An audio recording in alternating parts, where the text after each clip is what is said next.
한웅구 교수님 지금 출발하셨다고? 여기까지 오려면 1시간? 아니 그럼 좀 더 얘기하고 가시든가. 본인 강의를 하느라고 그걸 새까맣게 잊어버리고 10시 20분에 대해서야 전화해가지고 지금 생각났다면서 해서 이렇게 저희가 금요일 오후 1시에 단둘이 모여서 123회 인터뷰를 따로 녹화하게 됐습니다. 일단 연쇄지각범 한웅구 선생의 사과부터 들어보시겠습니다. 등장하시죠.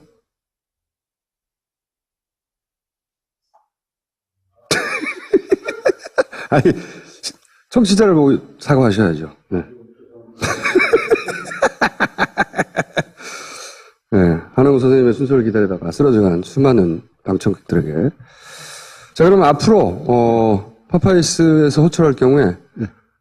무료 게스트 10회 약속해 주시기 바랍니다. 무료로요? 네. 이건 미르재단식이에요? K재단식이에요? 선생님. 네. 그렇게 썰렁한 말씀을 하시면은. 네, 알겠습니다. 네. 네, 불러주십시오. 네. 주의해 주시고요. 네. 한 가지 좋은 점이 있어요. 한 가지 좋은 점은 뭐냐면, 수요일 녹화 당시에는 제가 확보하지 못했던 새로운 정보, 네. 요걸 담아서 파파이스 113에 낼 수가 있는데 아주 중요한 제보가 왔어요. 뭐냐면, 복수의 비박계 네. 의원들로부터, 네.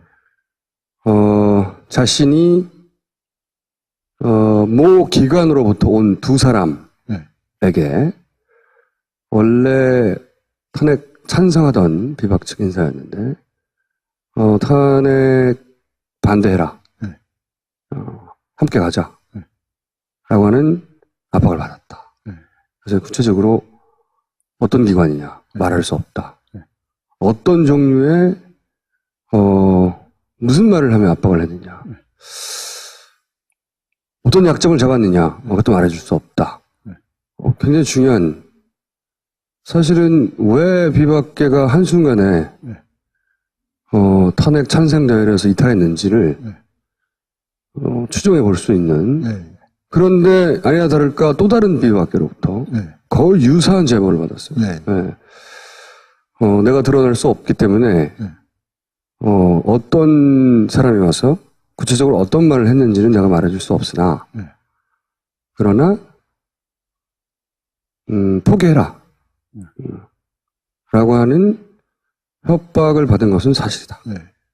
오, 굉장히 중요한 네. 뉴스입니다. 네. 이렇게 그러면서 덧붙인 말이 뭐냐면 나 혼자 당한 것이 아닐 것이다. 네.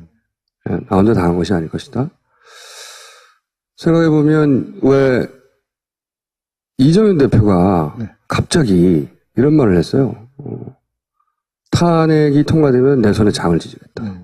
네. 사실은 비박계를 자극하는 말이기도 하고 네. 이렇게 말해가지고 국면이 풀릴 말이 아니거든요. 네. 자신 있게 멘트를 때렸어요. 어때 모종의 보고를 받고 그런 자신 있는 멘트를 구치기죠. 네. 했을 가능성 있다. 네. 네. 저는 이것도 역시 특검의 대상이 돼야 한다고 봅니다. 네. 네. 국회가 가진 기능을 정지시키려 한 것이고, 네. 공작이죠, 공작. 협박. 관정시대. 공작이 아니라 헌법기관의 기능을 파괴하고 마비시키는 행위를 형법에서 내란이라고 부릅니다. 그 정도면 내란 수준이죠. 내란. 씨발. 내란의 시발이다. 제가 이분들의 이름을 말할 수 없는 거는 매우 안타까우나 본인이 당할 보복에 대해서 두려웠기 때문에. 하지만 너무나 부당하다고 생각한 거죠. 네. 비록 본인이 탄핵에 찬성할 수는 지금 시점에서는 없는데 어쩌면은 이제 9일날 탄핵 투표 들어가지 않습니까? 한 일주일 정도 시간이 있는데 그 사이에 사실은 밝혀주길 원하는 거죠. 이거는 이제 정치부 기자들이 혼신의 노력으로 비박계가 한두 명이 아니기 때문에 대략 뭐 6, 70명 정도가 예상되는데 1대1로 물어봐야 되죠. 네, 그렇습니다. 네. 근데 이제 이 공작과 내란 하면 우리 역사의 길이 남을 최근에 밝혀진 다스 베이더스급이다 이게. 그렇게 오랫동안 우리 정치사에서 사실은 살짝 뒤에서 암흑의 이 광선검을 휘두르는 인물이 있다. 사실은 오늘 제가 특종인데 사실을 밝혀지면 다시 한번 국민이 전환되겠죠. 예. 핵폭탄이라고 생각하는데 그런 이 뒤쪽 기획과 공작과 이게 면면이 그러면서도 안 잡히고 면면이 살아남은 대표적인 인물이 최근에 점점 우리 눈에 들어온 김기춘 전 비서실장이라는 사람이 있습니다. 그래서 저희가 이번 사태 통해서 박정희 시대도 해체되지만 함께 정리돼야 할 인물로 김기춘 전 비서실장의 히스토리를 짚어보려고 하거든요. 책을 쓰셨잖아요. 무슨 책을 쓰셨습니까? 역사 책임이라는 책인데요. 이 책을 써서 이 책이 이제 최근에 일어난 어떤 이제 공안 조작 사건, 조작 사건. 그다음에 세월호와 깊은 관련이 있습니다. 세월호 사건을 보면서 왜 가만히 있어라 하고 거기서 이제 선장이 도망가지 않았습니까? 그래서. 근데 그런 게 사실은 한국전쟁 때 이승만 대통령이 그랬단 말이에요. 그렇죠. 너희들은 가만히 있어라. 나는 토끼를 테니까. 그리고 이제 더 나쁜 건 뭐냐면 선장은 이제 거기까지, 그것도 죽을 죄지만, 거기까지지만 이승만은 돌아와서 뭘 했냐면 부역자 처벌이라고 해서 피난 안 간 사람들을 다 잡아 죽였어요. 너희들 왜 피난 안 가고 빨갱이들한테 협조했느냐. 자기는 도망가면서. 그런데 그때 부역자로 처벌받은 사람들 중에 상당수가 독립운동했던 분들입니다. 아, 그래요? 그러니까 그건 좀 진보적인 성향을 갖고 있었던 분들, 이런 분들이 그때 완전히 박살이 나다시피 했거든요. 그러니까 도망치면서 보도연맹 학살, 그리고 돌아와서 이 부역자 처벌이라는 과정을 통해서 한국 사회의 이 민주 세력이라고 할까? 이제 그쪽이 완전히 박살이 났는데, 부역자 처벌의 총책임자가 누구였냐면은, 백범 암살의 주범이었던 안두희였어요. 아니, 안두희가 아니라 안두희의 배우였던 김창룡. 근데 안두희가 재밌는 얘기를 했습니다. 나중에 김창룡을 만났더니, 백범 암살하고 난 다음에, 뭐라고 얘기했냐? 김창룡이가 칭찬을 했는데 뭐라고 얘기했냐? 안 의사 수고했어라고 했다는 거예요. 안 의사 수고했어. 그래서 제가 요새 이제 강연 다니면서 그렇습니다. 안중근 의사하고 안두희 사진을 보여주면서 누가 안 의사냐? 정말 대한민국에서 누가 안 의사냐 하는 거고, 왜 의사의 가족들은 잘 보살펴야 하지 않겠습니까? 나라에서 잘 도와줘야죠. 안 의사의 친동생이 뭘 했냐? 80년대에 8년 동안 연세대학교 총장을 지냈어요. 안두희의? 친동생이요. 안 의사의 동생이라고만 제가 얘기해 둘게요. 안두희의 친동생이요? 예, 그렇습니다. 안중근 의사 동생이 연대 총장 지냈던 얘기 못 들어보셨죠? 못 들어봤죠. 그러면은 두 안 의사 중에 한 분 아닐 거 아닙니까? 시절이네요, 이거. 그리고 김창룡의 묘소는 지금 대전 국립현충원에 있는데, 거기서 얼마 떨어지지 않은 곳에 광락원 여사의 묘가 있습니다. 광락원 여사는 누구냐면은, 백범 선생의 어머니예요. 그러니까 우리 국립현충원이라는 데가 백범을 죽인 놈하고, 놔주고 길러주신 분을 같이 모시고 있으니까, 여기 애들 데리고 와서 뭐라고 설명을 해야 합니까? 선생님 지각했는데 오늘 입 터지셨네. 그래요? 네, 그렇습니다. 그러니까 이게 이제 우리가 지금, 그러니까 우리가 이 역사를 바로잡아야 하는 참 중차대한 시기에 섰는데, 이 모든 것을 바로잡으려면 과거로만 가면 안 된다고 생각해요. 저는 이렇게 흘러왔다는 걸 얘기하는 거지, 그거부터 바로잡자는 거 아닙니다. 현실을 바로잡으면 과거의 역사적 의미가 바로잡히게 돼 있어요. 그렇죠. 그 중에서 저희가 오늘 첫 번째로 선택한 인물이 김기춘 전 비서실장. 그렇습니다. 이제는 국민이 아니기 때문에 김춘 씨. 이분을 저희가 선택한 이유가 최순실 사건 관련해서 이름이 끊임없이 등장합니다. 끊임없이 등장하는데 본인은 단 한 번도 인정을 안 해요. 근데 이렇게 단 한 번도 인정하지 않은 역사가 굉장히 깁니다. 그분이 굉장히 명석한 분인데 요즘 들어서 기억력에 좀 장애가 많이 오신 것 같아요. 유머인데 이게 터지지가 않네. 자, 그러면 왜 저희가 김기춘 씨 전 비서실장을 오늘의 주제로 선택했는지 그 히스토리를 짚어보도록 하겠습니다. 김기춘 전 책을 쓰셨는데 아예 챕터를 하나 뽑아서 따로 쓰셨어요. 이 인물은 별도의 챕터를 할애할 만하다. 그렇게 좀 마음을 돌리신 다른 사람 얘기는 안 들었다 그랬는데 왜 김 의원님 말을 이렇게 들었을까요? 아니에요. 권력이라는 것이 주어지면요 70 내지 80%만 행사하면 그거는 성공적이고 비판받지 않습니다. 자기에게 주어진 권력을 120% 쓰는 사람이 있다고 자제할 줄 알아야 되지 않느냐, 막 그런 것이 이렇게 쌓여서 별로 부르지도 않아요. 그렇게 무슨 측근이 아닙니다. 이 인터뷰가 무슨 인터뷰냐면 국회의원에 나서죠. 네. 그때 이제 대중정치인이 되려고 했던 생각을 가졌나 봐요, 그때 당시에. 그래서 국회의원 시절에 오마이뉴스에 대중정치인으로 인터뷰를 했던 내용이에요. 근데 이제 여기서 보면 권력을 120% 쓰는 사람들 때문에 문제다. 70, 80%만 쓰면 되는데. 그리고 박근혜 대통령과의 관계에 대해서 아무 그렇게 자주 보지도 않는다. 측근이 아니다. 과연 그런가. 굉장히 상징적인 사진이죠. 항상 오른쪽 뒤에 있는. 우파라서 그런가 보죠. 우파? 아니, 이 썰나운 유머에 당하다니. 자, 학원 간첩단 사건, 이걸 제일 먼저 제가, 이게 보내주신 자료로 뽑았는데, 사실은 요거 이전에 문세광 사건. 또 있고, 더 거슬러 올라가면, 유신, 그죠? 유신까지 거슬러 올라가서는 잘 몰라요, 사람들이. 그런데, 저도 이제 자료를 찾다 보니까 지금 사실은 박근혜 대통령의 몰락은 박근혜 몰락보다 더 큰 의미는 박정희 시대의 해체 아닙니까? 그 가짜 신화가 해체되는 과정인데, 근데 이 분이 박정희 시대의 유신 체제, 말도 안 되는 대통령은 무한히 반복할 수 있고, 그렇죠? 중임 제한이 없어요, 유신법은. 게다가, 국회도 마음대로 해산할 수 있고, 왕이죠, 왕. 그런 법을 기초했다. 하는 사실 제가 알게 됐는데, 이게 어느 정도로 관여한 겁니다, 이 양반. 그러니까 이제 그 당시에는 나이가 아주 젊었죠. 그 32살인가 그랬으니까. 32살.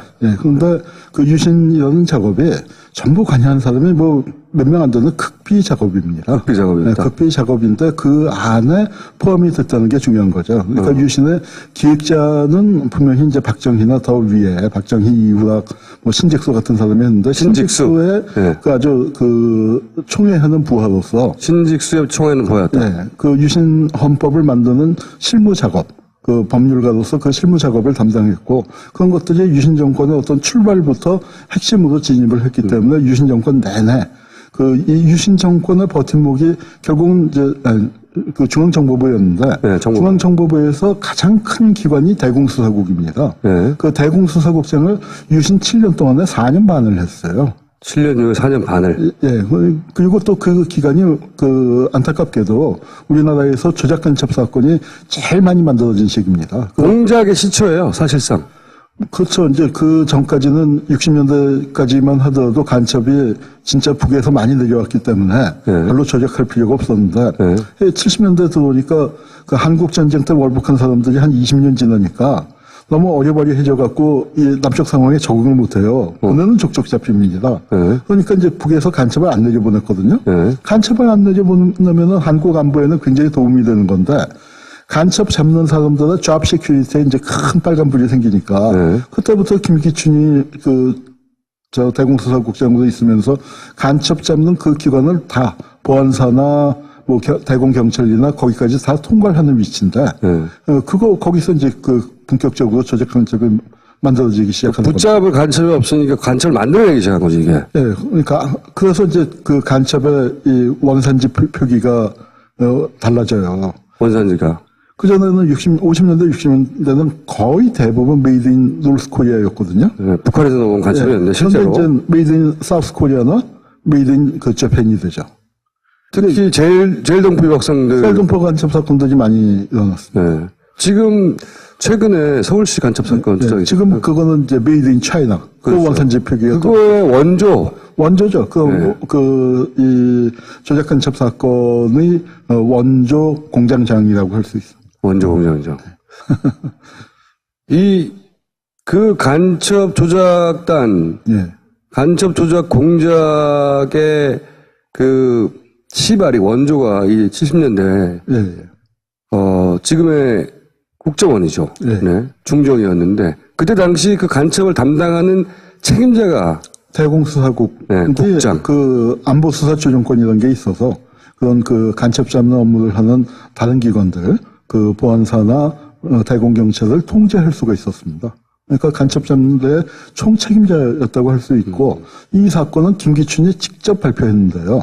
이 발표자. 사건의 의미는 뭐냐면은, 이 사람입니다. 저 김기춘 뒷꼭지입니다. 그리고 그 신문기사에도 보면 김기춘이라는 이름이 그 등장을 하는데, 그 인혁당 사건이요. 인혁당 사건은 박정희가 자기의 그 정치적 고향인 대구의 반체제 세력을 싹 없애버린 거라면, 이거는 김기춘이 자기가 고등학교 부산에서 나왔지 않습니까? 네네. 부산의 반체제 세력을 싹 없앤 거예요. 그래서 이게 결과가 어떻게 나타났냐면은, 이 부마 항쟁 당시에, 뭐 그런 네네. 얘기 들어보셨을지 모르겠습니다만, 부산에 5년 동안 데모가 없었다는 거예요. 다 없애버려가지고. 네, 그래서 부산대에 이런 소문까지도 들었을 정도죠. 이화여대에서 소포가 하는데, 그래서 풀어보니까 가위가 나왔다. 가위가. 네, 잘라라. 데모도 못하는 것들 잘라라. 그런 의미로 이게 그런 소문이 돌 정도로, 그렇게 이제. 씨가 말랐군요, 씨가 완전히. 부산 운동권이 씨가 말랐는데, 그게 바로 이겁니다. 그런데, 오히려, 그러니까 부망쟁이 터지니까 마른 장작이 잘 탄다고, 그 5년 만에 처음 데모를 하는데, 그 학생들이 2,000명이 길거리로 나가는데, 그게 5만 시민이 가세해서 큰. 부마, 사태, 혹은 항쟁이라고 불리는. 네, 항쟁이 됐죠. 근데 그때 씨를 말린, 부산 지역의 씨를 말린. 네. 그때 나이가 35살밖에 안 됐어요. 35살. 네. 그러니까 유신 법안을 기초했고, 네. 신직수 아래서 네. 기초했고, 그 공으로 공안 당국의 책임자가 돼서. 네, 아주 젊은 나이에 권력의 핵심에 진입을 해서 네. 유신 체제를 지탱하는 아주 중추적인 역할을 했던 사람이죠. 만들기도 했고 지탱하는데도 간첩 생산 공장장을 했고, 예. 완전히. 그걸 김기춘이 했다는 겁니다. 지금. 또 김기춘이가 다 전부 다 한 건 아니지만 총지휘하고. 그 시절에 벌어진 모든 간첩 사건의 총지휘자라고 할 수밖에 없는 위치입니다. 아시겠죠? 저희가 김기춘을 다루는 이유를.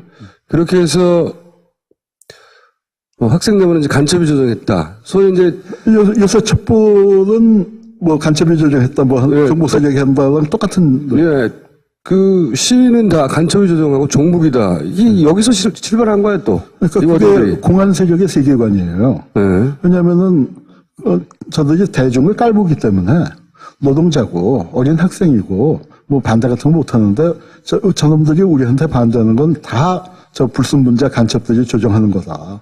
그러니까 그게 이명박도 2008년도 촛불 때, 네, 중국에 출장 갔다 온 다음에, 귀국하는, 돌아와서, 청와대로 가는 차 속에서, 경찰청장한테 배우가 누가 사주했어. 네. 그렇게 다그쳤다는 거 아닙니까? 저 촛불 누가 사준 거야, 이런 얘기라고 그러죠. 지금 우리가 매일 듣고 있는 종북 세력, 집회 불순 세력, 이 프레임의 또 창조자이기도 해요. 네. 그렇죠. 그러니까 지금 살아있는데 사실은 이 양반이 이 프레임을 만든 지가 그렇게 오래됐는데 단 한 번도 처벌을 받지 않았다는 거 지금 짚어갈 텐데. 자, 이건 뭡니까? 이거는 이제, 김호자라고, 네. 안타까운데, 제일동포 유학생입니다. 저분은, 너무 고문을 많이 당했는데, 이 사건이 굉장히 고문을 많이 당했는데, 네. 진짜로 고문 많이 당한 사람이 뭐라고 얘기를 하냐면은, 이 김호자 씨가 자기 앞방에서 고문을 당하는데. 안방에서? 자기 앞방에서? 앞방에서 네. 고문을 당하는데, 그 방에서. 소위 그 남산 말하는 거죠. 네, 네. 그 방에서 나는 소리는, 그건 사람이 내는 소리가 아니었다. 고문 당할 때. 부대인이여 부끄럽지 않은가? 여기서도 부끄러운 얘기가 나오는데, 이제 그 당시에 유신 때문에 너무 위축이 돼 있으니까, 제일동포 조금 더 일본에서 자유로운 분위기에서 자란 분이 이제 그 경문을 썼어요. 선언문을 썼는데, 이 단서가 제일동포라는 게 왜 밝혀졌냐면, 예, 한국에서 쓰는 한자하고 일본에서 쓰는 한자하고 다른 다르니까. 경우가 있습니다. 노동 그렇죠. 같은 경우에는 우리 움직일 동자를 우리는 쓰는데 일본은 거기에 사람 인변이 있거든요. 그렇게 이제 있으니까 이거는 제일동포가 썼구나 해서 발각이 돼서 제일동포들을 다 잡아서 조사를 했는데 그때 제일동포가 한 400명쯤 우리나라에 와 있는데 간첩으로 몰린 게 30여 명이 간첩이 됐고 그죠. 조사받은 사람은 절반 이상이 잡혀가서 두들겨 맞고 뭐 그렇습니다. 그때 당한 분들 중에 정신 이상이 돼가지고 예. 아직도 고통받는 분들. 그 자백에 등장하는 네, 김동률 씨 같은 그분도 경우도 그렇고. 참 가슴 아프죠. 그때 여간첩으로 몰린 분이 썼던 벽보군요. 네. 네. 이거 때문에, 이 벽보 한 장 때문에 간첩이 돼가지고 고문을 당했고, 그 앞방에 있던 사람이. 그리고 그러니까 유신체제에 반대하는 유인물 하나 썼다가 본인뿐만 아니라 그 수십 명이 그 간첩으로 이제 몰리게 된 그런 사건을 만드는 거예요. 이런 사람들에 대해서 김기춘 비서실장 때 아냐고 했더니 기억나지 않는다고, 자기가. 그 전에 다른 인터뷰에서는요, 아마 그 인터뷰인가? 거기서는 이제 봤더니 뭐라고 했냐면은 자기가 조사한 사건 중에 단 한 건도, 조작 사건이 문제가 된 게 없고, 뭐 무죄 받은 것도 없다 했는데, 뭐 그 인터뷰 할 시점에는 그랬을지 모르지만 수두룩빽빽하게 지금 무죄가 나왔습니다. 진짜 악마적이에요. 듣다 보면. 자, 이건 또 무슨 사건입니까? 이거는 이제 이 김기춘이 80년 이렇게 출세하게 되는 이유가 네. 80년대에 그 50 시절에 별로 빛을 못 봤다 해서 전두환 시절에. 예, 오히려 50 청산을 하게 될 때 이제 적임자라고 해서 됐는데 네. 50하고 나쁜 인연을 맺게 된 게 바로 이 사건이에요. 이게 그 대대장하고 무전병이 그 북한에 납북됐다고 했는데 실은 대대장이 월북을 한 거예요. 월북을. 네, 그러니까 무전병은 대대장한테 아마 속아서 끌려간 것 같고, 네. 근데 대대장이 월북을 했는데, 왜 월북을 했나, 그거를 보니까, 보안사가 하여튼 무지무지하게 괴롭혔던 거예요. 보안사가. 예, 보안사가. 군의 정보기관이 보안사가. 예, 예. 그래서, 이제 그 상황을 그 대통령이 보고받고 박정희가 그 중앙정보부에다가 보안사가 도대체 무슨 짓을 해서 그 하고 있는지, 그러니까 일선 부대에서 얼마나 월권을 하고 지휘관들을 못 살게 구는지 그걸 한번 실태 조사를 해서 바로 시정 방안을 강구해라. 그 지시를 받고 이제 했으니까 보안사를 아주 난리가 났겠죠. 피박사를 낸 거죠. 그 책임자였단 말이에요. 그래서 어떤 일이 벌어졌냐면 12.6 사건이 났을 때 보안사가 이제 중앙정보부를 접수했잖아요. 거꾸로. 그때 보안사에서 이 국장들 다 잡아다가 이제 완전히 박살을 냈는데 그때 첫 중앙정보부 접수해서 한 얘기가 김기춘이 어딨어 했다는데 그러기 얼마 전에 신직수가 대통령 법률특보가 되면서 이 김기춘을 그 청와대 비서관으로 불러갔어요. 직전에. 그때 이제 중앙정보부 남아 있었으면은 이게 아마 옷 벗는 정도도 끝나지 않았을 텐데. 아작이 났겠군요. 네. 그때. 그런데 이제 마침 거기 있었기 때문에 검찰로 복귀를 했지만 50에서 이제 빛을 못 봤는데 그때 재밌는 일화가 왜 박찬원이라고 50 때 실세 있지 않습니까? 네네. 그 사람이 자기 회고록에다가 썼는데 보안사 출신이 허화평이가 옷을 벗기려고 하니까 그러니까 이제 박찬원하고 김기춘은 친했던 모양이에요. 그래서 이제 방법이 없냐 해서 허화평한테 충성 편지를 써라. 앞으로 잘하겠다. 그래서 자기가 그 편지를 받아서 전달을 했고 이제 하는 내용을 이게 회고록에다가 썼습니다. 그래서 김기춘이 지조가 있다거나 그런 것도 아니라는 거죠. 그런데 재밌는 건 뭐냐면은요. 나중에 50 청산할 때 보면은 50 실세를 다 감옥 갔는데 허화평만 안 갔어요. 거꾸로 봐줬군요. 이제. 그러니까 아마 의리는 있다고 해야 할까요? 추구하는. 재밌는 상황입니다. 50 시절에는 자기가 충성 편지를 써서 살아남았고, 자기를 살아남게 해준 허화평을 나중에 50이 또 날아갈 때는 빼주고, 그런데 이제 하여튼 그래도 50 시절에 빛을 못 보고 뭐 법무연수원 같은 그 학교 같은 한직에 밀려나 있었는데 그러다가 보니까 노태우 정권이 등장해서 어차피 노태우와 전단이 한 뿌리였지만 네. 그래도 이제 그 오공청산이라는 시대적 과제를 모른 척할 수 없기 때문에 그럼 오공청산에 내세울 만한 사람이 누구냐? 오공 때 빗본 그 검사를 앉힐 수는 없으니까 오공 때 한직에 있었던 사람으로 이제 김기춘을 앉혔더니 그때 언론이 김기춘이 오공 인물이 아닌 건 확실한데 네. 야 그렇다고 유신 인물을 내세우냐? 뭐 이제 그런 비판이 좀 나왔었습니다. 그러면서 노태우와 함께 화려하게 부활하는 거죠. 다시. 그래서 이제 미스터 법질서라고 등장을 했는데 아, 그래서 별명이. 스스로 붙였어요. 스스로.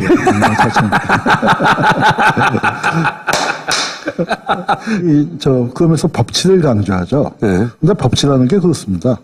그래서 지금 이번에 국민들이 확, 정말 속된 말로 뚜껑이 열려버린 게, 우리 보고는 법 지키라고 해놓고서, 우리 보고는 뭐 요만한 법, 또 김영란법까지 나와서 커피 한 잔 받아 먹어도 이게 위법이다. 근데 이렇게 하면서 자기들은 온갖 불법을 다 자행하지 않았습니까?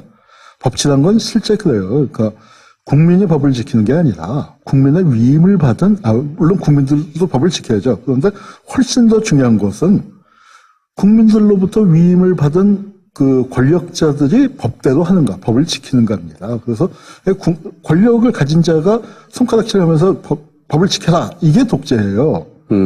실은 국민이 권력을 가진 사람들에게 당신들 법 지키시오. 이게 민주주의입니다. 그래서 이게 그 법치의 질서를 완전히 거꾸로 한 거예요. 그거 쌈박한 멘트인데요. 예. 여기서만 하시고 딴 데 가서는 써먹지 마세요. 알겠습니다. 아, 법치가 그렇다? 네. 그리고 나서 또 법무부 장관도 하지 않았나요?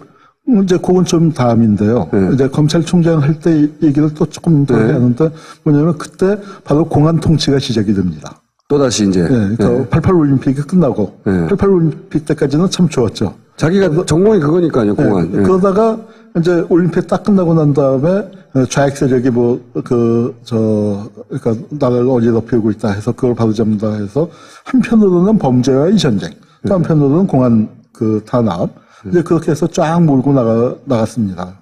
그러고 이제 검찰총장 2년 임기제도에서 임기를 마쳤어요. 우리나라에서 최초로 임기제가 처음 시행이 됐고 이제 임기를 마쳤습니다. 2년 임기를 마치고 물러났는데, 물러난 지 몇 달 안 돼서 뭐가 터졌냐면 그 유명한 분신정국이 터졌습니다.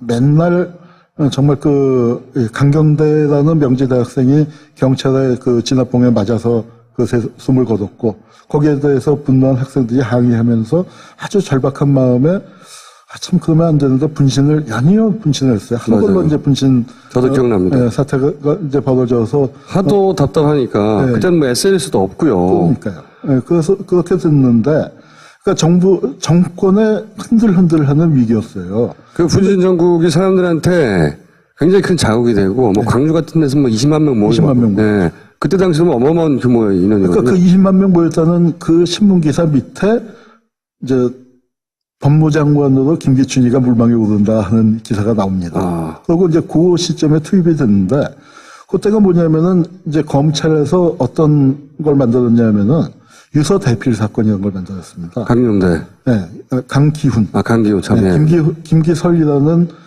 전민영 활동가가 분신을 했는데 그거를 동료인 강기훈이가 유서를 대신 써줬다는 말도 안 되는 스토리를 만들어냈는데, 이거는 검찰의 작품이야. 안기부 작품이 아니고.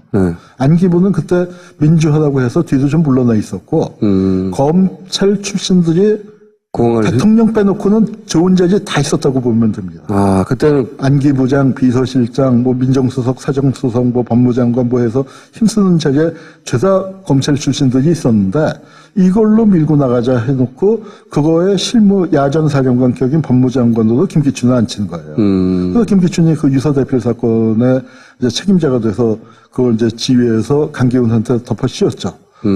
문세광한테 옛날에 유경수 여사를 저격한 걸 덮어 씌웠듯이, 저의 간첩을 덮어 씌웠듯이 강기훈한테 이제 덮어 씌웠는데, 참 기가 막힌 거는 뭐냐면 그때 강기훈한테 덮어 씌웠던 유서 대필 팀이 그대로 뭐가 되냐면은 2012년도 선거 때 박근혜 후보의 법률지원단 멤버가 딱 그 멤버예요. 그래요? 네, 딱 그 멤버예요. 그래서 거기 보면은 그 중에 이제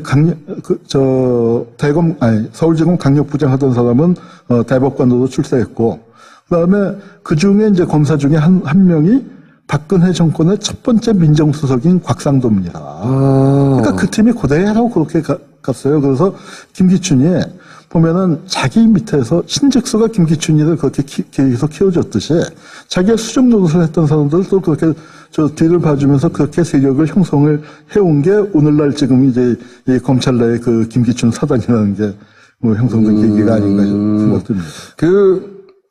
지금 쭉 얘기하는 이 사실 검은 역사들, 공작들, 기획들 이 뒤에 김기춘 전 비서실장이 계속 있었던 거예요. 계속 있었죠. 네, 계속 있었고 그 사람들한테 찾아가 사과한 적 한 번도 없고 사과는 자기가 만들어놓은 이 공작의 피해자들에 대해서 미안한 마음도 전혀 없는 것 같고 무죄인 줄 자기가 만들어냈으니까 무죄인 줄 알죠. 네. 그리고 지금은 대통령 비서실장을 좀 전까지 했던 것이고 근데 이 양반이 또 큰 사건 하나 터뜨립니다. 이게 초원복집 사건. 초원복집 사건인데 이 초원복집 사건부터는 저희가 다음 주에 다루기로 하고 여기가 진짜 재밌거든요. 여기서부터. 초원복집 사건. 이때까지는 가물가물한 얘기라면 이 초원복집 사건은 지금도 연결되는 사건이 완전히. 요 이야기는 다음 주에 다루겠는데 박근혜 대통령과 김기춘 비서실장을 그렇게 탄탄하게 이어준 사건이 사실은 유경수 여사 저격, 문세광, 요 사건이지 않습니까? 요거만 짚어주세요, 다시. 유경수 여사가 결단코 문세광의 총에 돌아가신 건 아닙니다. 그래요? 네, 그거는 이제 뭐 그 당시에 뭐 세세하게 다 밝혀져 있는데. 지금까지도 근데 왜 그런 걸로 남겨두고 있죠, 역사를? 보수의 프레임이죠. 보수의 프레임이다. 네, 보수의 프레임인데, 시간이 없어서 간단히 얘기하면은, 뭐, 음모설도 있지만 저는 음모설이라고는 생각 안 하고, 그 경호원이, 문세광이 타다다던 이제 중앙통로를 향해서 뛰어나가니까, 이 극장 뒤쪽에도 배치되어 있었을 거 아닙니까? 네네. 그 뒤쪽에 배치되어 있던 경호원이 이쪽에서 중앙통로를 향해서 달려가는 문세광을 향해서 쐈는데, 그게 빗나가서 하필 유경수 여사를 맞춘. 그렇게 추정하는 게 합리적이다. 네, 그렇게밖에는 설명할 수가 없는데. 왜냐면 어쨌든 문세광에서 나온 총알은 어디에 꽂혔는지 다 세워졌고. 네, 그리고 무대 위에 있었던 경호원들은 문세광 쪽을 향해서 쐈기 때문에. 그렇죠. 유경수를 맞출 수가 없고. 그리고 맞출 이유도 없고. 맞출 수도 없고. 그러니까 그 합창단으로 왔던 여고생 한 명이 불행히 희생이 됐죠. 네, 이제 그렇게 됐기 때문에 이거는 그러니까 그 경호원 중에 이제 한 명이 실수를 했거나. 네, 그러니까 뭐 정말 운이 없는 거죠. 정말 그 유교사로서도 그렇고 그 경호원으로서도 그렇고. 그런데 이거는 엄청난 경호 실패에다가 유경수 여사까지 경호원청에 돌아가셨다. 이렇게 얘기할 수 없으니까 그냥 문세광한테 덮어씌운 겁니다. 그런데 그 문세광을 범위로 만든 게 또 김기춘입니다. 그러니까 박근혜 입장에서는. 네. 그리고 나서 그 박근혜는 김기춘이 우리 엄마의 원수를 잡아냈구나 이렇게 된 거고요. 네. 그러니까 뭐 친해 원로 그룹이 있었다고 하지만 다른 원로들하고는 격이 다른 거예요. 그렇죠. 그리고 또 그러니까 그 비교적 일찍 청와대에 또 근무하고 그러면서 박근혜하고 접촉할 기회도 뭐 얼마나 많은지 모르지만 생각해보면 상징적이네요. 왜냐하면 박근혜 대통령과의 첫 인연 자체가 사기 아닙니까? 공작이고.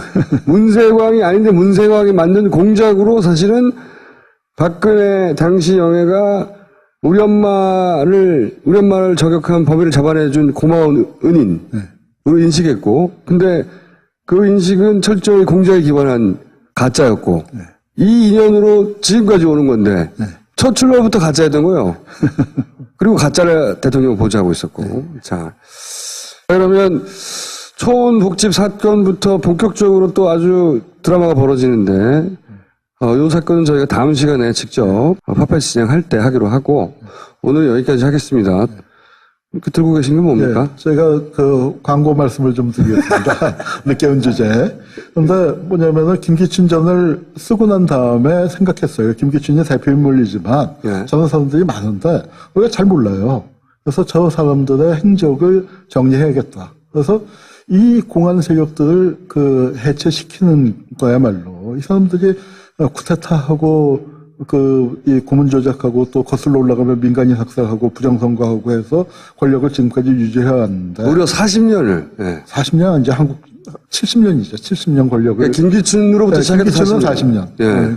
그런데 이 사람들이 지금 현재 어떻게 분포되어 있는지, 그리고 김기춘의 선배들은 누가 있었고, 또 그 다음에 김기춘이 키워낸 사람들은 누구가 어디에 포진해 있는지 그 계보도를 그려야겠다. 제가 김기춘 전을 쓰고 난 다음에 조금 자신감이 붙었어요. 이런 식으로 정리해보면은 김기춘만큼 자세하게는 못해도 웬만큼 할 수 있지 않겠나. 그래서 300명을 선정하려고 하는데, 이 300명이 이게 보통 어려운 게 아니에요. 너무 많아요. 나쁜 사람이. 그래서 그 사람들을 잡는 작업을 반헌법 행위자 열전 편찬. 자, 이 사전에 관심 있으신 분들은 후원을 하시면 되고, 박정희 시대 이후 살아남았던, 그리고 지금도 권력 핵심에 가 있는 박정희 시대를 해체하는 데 꼭 동시에 책임을 물어야 할 인물들인 거죠. 인물들. 예. 그 인물 중 첫 번째 인물로 저희가 김기춘을 다뤘습니다.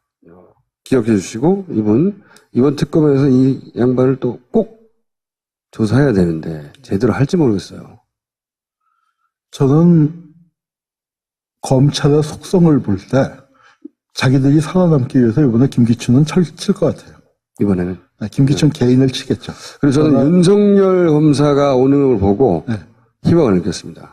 이 양반이 호랑이 같은 사람이거든요, 진짜. 사실은 이제 이번 기회에 한국 사회의 가장 큰 문제가 저는 진보가 약하다고 생각을 안 해요. 진보는 많이 회복이 됐습니다. 근데 건강한 보수가 없어요. 가짜밖에 없죠. 이런 친일 반공 그 떨거지들이 최태민도 공작꾼들. 최태민도 일본 수사 하다가 사기의 명분이 반공 아닙니까? 반공 내세워서 사기친 그런 세력들이 지금까지 해먹었는데 그 사람들 몰아내고 건강한 보수, 합리적인 보수, 룰을 지키는 보수, 법을 지킬 줄 아는 보수, 그리고 진보랑 공존할 줄 아는 보수들이 좀 체제를 잡아야 한다고 생각을 하고, 그게 아마 그럴 수 있는 기회를 마련해 준 게 박근혜, 최순실, 김기춘의 마지막 애국이 아닐까 생각합니다. 자, 오늘은 여기까지 하겠고요. 앞으로 시리즈 이어지고, 그리고 저희가 이틀 후에 녹화한 거라, 아까 말씀드린, 비박들을 협박한, 그런 공작이 마지막으로 시도됐고, 이게 밝혀져야, 사실 마지막 승부수는 마찬가지였거든요. 이 세력들의, 친박들의. 그 공작이 꼭 밝혀져야 된다. 주장해 봅니다, 다시 한 번. 자, 오늘 여기까지 하겠습니다. 감사합니다. 네, 감사합니다. 네. 퇴장하시죠, 먼저. 네, 알겠습니다.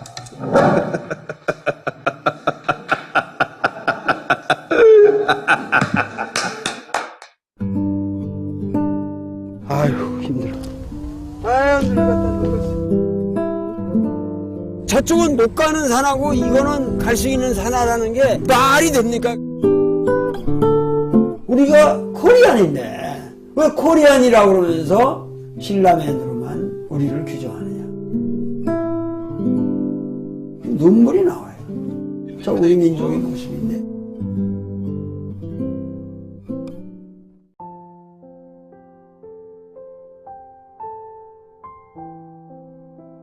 영희는 엄마 아빠와 떨어져 삽니다. 엄마 아빠는 가난해서 건강보험료를 내지 못했습니다. 이제 그 보험료를 영희가 내야 합니다. 대한민국에서 10살 아이에게 체나백을 독촉하는 것은 합법입니다. 영희처럼 고통받는 사람들을 위해 60일의 건강보험증 캠페인에 참여해주세요. 당신의 참여가 제도를 바꾸는 시작입니다. 아름다운 재단. 당신에게 파인프라는 어떤 치약인가요? 단순히 비싼 치약인가요? 구강관리의 혁신, 잇몸 질환과 구취에서 자유로운 프리미엄 기능성 치약 파인프라로 당신의 치아와 잇몸에 하루 3번 건강을 선물하세요. 딴지마켓에 오시면 파인프라 치약과 파나세아 샴푸, 비누까지 만나실 수 있습니다. 강연 다니면서 그렇습니다. 안중근 의사하고 안두희 사진을 보여주면서 누가 안 의사냐. 참말 대한민국에서 누가 안 의사냐 하는 거고, 왜 의사의 가족들은 잘 보살펴야 하지 않겠습니까? 나라에서 잘 도와줘야죠. 안 의사의 친동생이 뭘 했냐? 80년대에 8년 동안 연세대학교 총장을 지냈어요. 안두희의? 친동생이요. 안 의사의 동생이라고만 제가 얘기해 둘게요. 안두희의 친동생이요? 예, 그렇습니다. 오. 안중근 의사 동생이 연대 총장 지냈던 얘기 못 들어보셨죠? 못 들어봤죠. 네, 그러면은 뭐, 그 두 안 의사 중에 한 분 아닐 건 아닙니까? 오, 시절이네요, 이거. 그리고 김창룡의 묘소는 지금 대전 국립현충원에 있는데, 네. 거기서 얼마 떨어지지 않은 곳에 광락원 여사의 묘가 있습니다. 예. 광락원 여사는 누구냐면은, 백범 선생의 어머니예요. 예. 그러니까 우리 국립현충원이라는 데가 백범을 죽인 놈하고, 놔주고 길러주신 분을 같이 모시고 있으니까, 여기 애들 데리고 와서 뭐라고 설명을 해야 합니까? 오, 선생님 지각했는데 오늘 입 터지셨네. 아유, 그래요? 예, 그렇습니다. 그러니까 이게 이제 우리가 지금, 그러니까 우리가 이 역사를 바로잡아야 하는 참 중차대한 시기에 섰는데, 이 모든 것을 바로잡으려면 과거로만 가면 안 된다고 생각해요. 저는 이렇게 흘러왔다는 걸 얘기하는 거지, 그거부터 바로잡자는 거 아닙니다. 현실을 바로잡으면 과거의 역사적 의미가 바로잡히게 돼 있어요. 그렇죠. 예. 그 중에서 저희가 오늘 첫 번째로 선택한 인물이 김기춘 전 비서실장. 그렇습니다. 이제는 공인이 아니기 때문에 김춘 씨. 네. 이분을 저희가 선택한 이유가 최순실 사건 관련해서 이름이 끊임없이 등장합니다. 끊임없이 등장하는데 본인은 단 한 번도 인정을 안 해요. 근데 이렇게 단 한 번도 인정하지 않은 역사가 굉장히 깁니다. 그분이 굉장히 명석한 분인데 요즘 들어서 기억력에 좀 장애가 많이 오신 것 같아요. 유머인데 이게 터지지가 않네. 자, 그러면 왜 저희가 김기춘 씨 전 비서실장을 오늘의 주제로 선택했는지 그 히스토리를 짚어보도록 하겠습니다. 김기춘 책을 쓰셨는데 아예 챕터를 하나 뽑아서 따로 쓰셨어요. 이 인물은 별도의 챕터를 할애할 만하다. 그렇게 좀 마음을 돌리신 다른 사람 얘기는 안 들었다 그랬는데 왜 김 의원님 말을 이렇게 거의 유사한 제보를 받았어요. 내가 드러낼 수 없기 때문에 어떤 사람이 와서 구체적으로 어떤 말을 했는지는 내가 말해줄 수 없으나 그러나 포기해라 라고 하는 협박을 받은 것은 사실이다. 오, 굉장히 중요한 뉴스입니다. 이렇게 그러면서 덧붙인 말이 뭐냐면 나 혼자 당한 것이 아닐 것이다. 나 혼자 당한 것이 아닐 것이다. 생각해보면 왜 이정현 대표가 갑자기 이런 말을 했어요. 탄핵이 통과되면 내 손에 장을 지지겠다. 사실은 비박계를 자극하는 말이기도 하고 이렇게 말해가지고 국면이 풀릴 말이 아니거든요. 자신 있게 멘트를 때렸어요. 어때 모종의 보고를 받고 그런 자신 있는 멘트를 굳히기죠. 했을 가능성 있다. 저는 이것도 역시 특검의 대상이 돼야 한다고 봅니다. 국회가 가진 기능을 정지시키려 한 것이고 공작이죠, 공작. 협박. 공작이 아니라 헌법기관의 기능을 파괴하고 마비시키는 행위를 형법에서 내란이라고 부릅니다. 그 정도면 내란 수준이죠. 내란. 시발. 내란의 시발이다. 제가 이분들의 이름을 말할 수 없는 거는 매우 안타까우나 본인이 당할 보복에 대해서 두려웠기 때문에. 하지만 너무나 부당하다고 생각한 거죠. 비록 본인이 탄핵에 찬성할 수는 지금 시점에서는 없는데 어쩌면은 이제 9일날 탄핵 투표 들어가지 않습니까? 한 일주일 정도 시간이 있는데 그 사이에 사실은 밝혀주길 원하는 거죠. 이거는 이제 정치부 기자들이 혼신의 노력으로 비박계가 한두 명이 아니기 때문에 대략 6, 70명 정도 넘는 상태인데 1대1로 물어봐야 되죠. 그렇습니다. 네. 근데 이제 이 공작과 내란 이라고 하면 우리 역사의 길이 남을 최근에 밝혀진 다스베이더스급이다, 이게. 그렇게 오랫동안 우리 정치사에서. 한우구 교수님 지금 출발하셨다고? 여기까지 오려면 1시간? 아니, 그럼 좀 더 얘기하고 가시든가. 본인 강의를 하느라고 그걸 새까맣게 잊어버리고 10시 20분에 대해서야 전화해가지고 지금 생각났다면서 해서 이렇게 저희가 금요일 오후 1시에 단둘이 모여서 123회 인터뷰를 따로 녹화하게 됐습니다. 일단 연쇄지각범 한홍구 선생의 사과부터 들어보시겠습니다. 등장하시죠.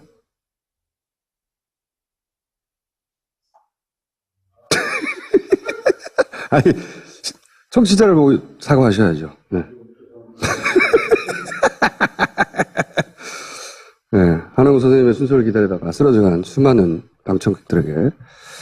자, 그럼 앞으로, 파파이스에서 호출할 경우에, 네. 무료 게스트 10회 약속해 주시기 바랍니다. 무료로요? 네. 이건 미르재단식이에요? K재단식이에요? 선생님. 네. 그렇게 썰렁한 말씀을 하시면은. 네, 알겠습니다. 네. 네, 불러주십시오. 네. 주의해 주시고요. 네. 한 가지 좋은 점이 있어요. 한 가지 좋은 점은 뭐냐면, 수요일 녹화 당시에는 제가 확보하지 못했던 새로운 정보, 네. 요걸 담아서 파파이스 123에 낼 수가 있는데 아주 중요한 제보가 왔어요. 뭐냐면, 복수의 비박계 네. 의원들로부터, 네. 자신이, 모 기관으로부터 온 두 사람에게 네. 원래 탄핵 찬성하던 비박측 인사였는데, 탄핵 반대해라. 네. 함께 가자. 네. 라고 하는 압박을 받았다. 네. 그래서 구체적으로 어떤 기관이냐. 네. 말할 수 없다. 네. 어떤 종류의, 무슨 말을 하며 압박을 했느냐. 네. 어떤 약점을 잡았느냐. 그것도 말해줄 수 없다. 네. 굉장히 중요한, 사실은 왜 비박계가 한순간에 네. 탄핵 찬성 대회에서 이탈했는지를 네. 추정해 볼 수 있는 네. 그런데 아니나 다를까 또 다른 비박계로부터 아니에요. 권력이라는 것이 주어지면요 70 내지 80%만 행사하면 그거는 성공적이고 비판받지 않습니다. 자기에게 주어진 권력을 120% 쓰는 사람이 있다고 자제할 줄 알아야 되지 않느냐. 막 그런 것이 이렇게 쌓여서 별로 부르지도 않아요. 그렇게 무슨 측근이 아닙니다. 이 인터뷰가 무슨 인터뷰냐면 네. 국회의원에 나서죠. 네. 네. 그때 이제 대중정치인이 되려고 했던 생각을 가졌나 봐요. 그때 당시에. 그래서 국회의원 시절에 오마이뉴스에 대중정치인으로 인터뷰를 했던 내용이에요. 근데 이제 여기서 보면 권력을 120% 쓰는 사람들 때문에 문제다. 70, 80%면 쓰면 되는데. 그리고 박근혜 대통령과의 관계에 대해서 그렇게 자주 보지도 않는다. 측근이 아니다. 과연 그런가. 굉장히 상징적인 사진이죠. 네. 항상 오른쪽 뒤에 있는. 우파라서 그런가 보죠. 우파? 아니, 이 썰렁한 유머에 당하다니.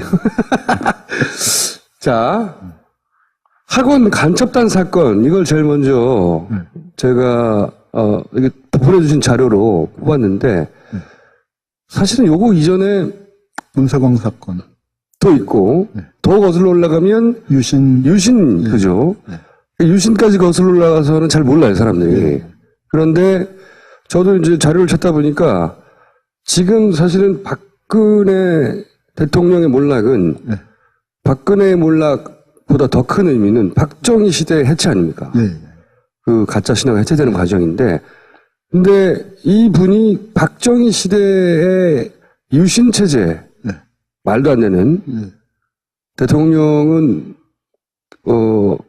무한히 반복할 수 있고 그렇죠? 중임 제한이 없어요. 유신법. 게다가 국회도 마음대로 해산할 수 있고 왕이죠, 왕. 그런 법을 기초했다 예.